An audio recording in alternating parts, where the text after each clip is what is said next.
আপনার নাম? আমার নাম লক মজুমদার।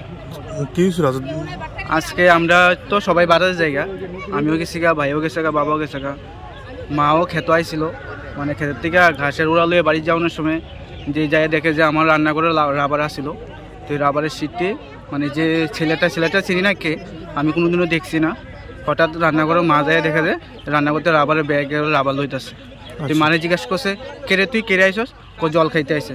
তুই জল খাইতে বাড়ির লোক নাই, এই তার ব্যাগর আবার দিকে সেটা পরে চিল্লাচিল্লি লাগাইছে, চুরাইছে এই দিকে স্টার্ট হয়েছে আর এখন পুলিশ আসছে না? এখন আইসে, পুলিশ আইসে, হ্যাঁ লয়ে গেছে। বাড়িটা কোনখানে?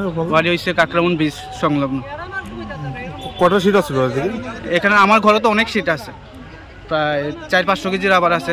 হের ব্যাগে যতটুকু আরে এতটুকু, এবং কি হের সাথে ইংলিশের সিরিজও পাওয়া গেছে, সম্ভবত ড্রাগস করে, নেশা করে।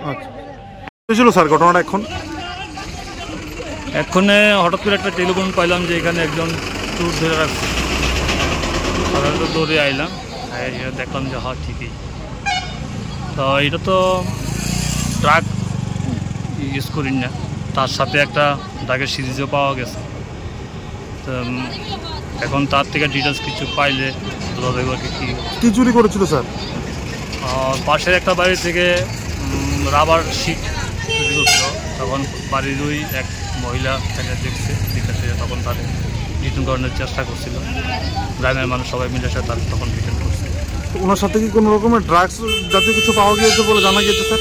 ড্রাগস জাতীয় একটা ইঞ্জেকশন সিরিজ পাওয়া গেছে, আর এইটাই এখন আমরা রিকভার করলাম। কোনখান থেকে চোরকে উদ্ধার করা গিয়েছে স্যার? এটা হচ্ছে কাকরাবন গোদারাঘাট। আপনার এখানে কি পাবলিক ওনাকে কি মারধর করেছিল?